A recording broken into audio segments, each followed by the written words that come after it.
चलिए जी चलते हैं प्लाजो की कटिंग की तरफ। सबसे पहले आपका जितना भी नाप है मतलब जितनी लेंथ का आपको प्लाजो बनाना है उससे आप 1 इंच कम लेंथ रखेंगे।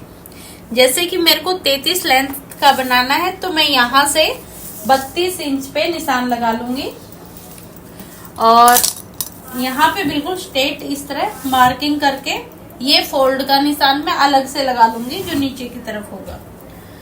इसके बाद हमें क्या करना है, जितनी भी जिस भी बहन की हिप्स है, जैसे जो ये मेरी कस्टमर है उनकी सूट की हिप्स 10 इंच है तो मैं यहाँ 14 पे 4 इंच ज्यादा इस तरह एक 7 पे और एक इस तरह एक फरमासा बना लूंगी 14 7 और इस तरह इसको नीचे तक हम ले जाएंगे। सेकंड चीज आ जाती है कि यहाँ हम आसन कितना लें। जिस भी बहन की जितनी सूट की हिप्स है वही हमारा आसन होगा।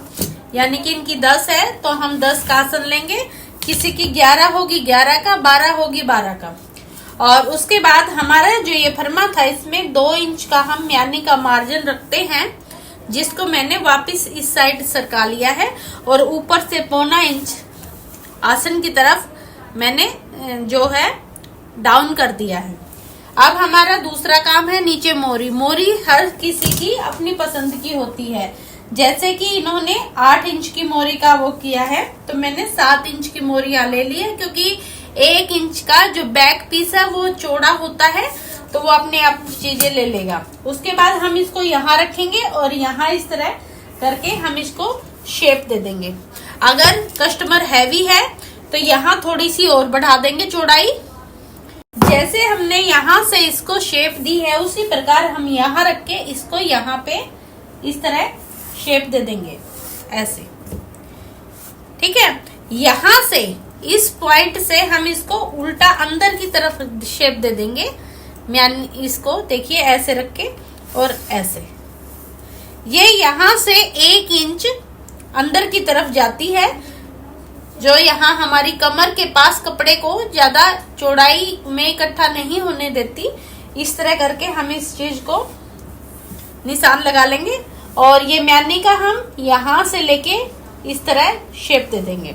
ये 2.5 इस साइड से ऊपर से शुरू होती है और इसमें मिल जाती है।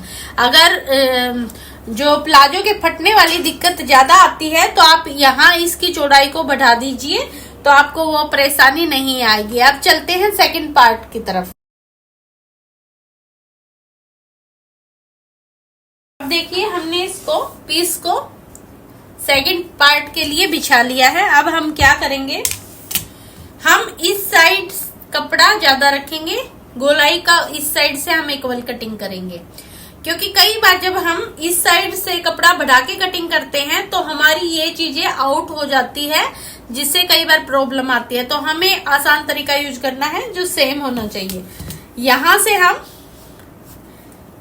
1.25, 1.5 और 2.5 3 तरह का होता है, क्योंकि अगर हम पैंट बनाते हैं तो 1.25 इंची से, पैंट टाइप प्लाजो बनाते हैं तो 1.5 इंची से, और अगर खुले वाला प्लाजो बनाते हैं तो 2 से 2.5 इंच का हम इस तरह चीजें लेके चलेंगे, जो नीचे तक मोरी तक हो जाएगी। ऐसे ऐसे हमने निशान लगा लिया। अब हम इस पॉइंट से जो हमने निशान लगाया, इस पॉइंट से हम यहाँ, ये बैक की म्यानी होती है, ये भी हमारी हिप्स के अकॉर्डिंग होती है।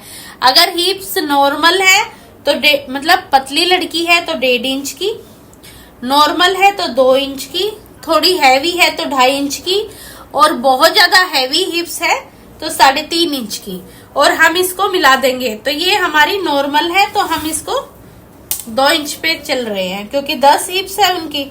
इस तरह ये हम बैक पीस को बढ़ा के कटिंग करेंगे। यहाँ से सेम ही कटिंग होएगा, इस तरह हम इस पीस को कटिंग कर देते हैं।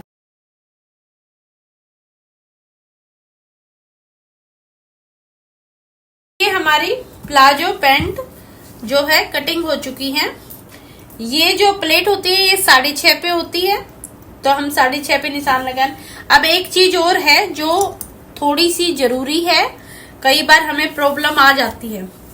ये हिस्सा कई बार उठने लग जाता है, तो उसके लिए हम क्या करेंगे, यहां से आधा इंच हम इस चीज को डाउन कर देंगे इस तरह, यानी कि यहां से पॉइंट यही रखेंगे पर इस साइड हम आधा इंच की इस तरह डाउन कर देंगे।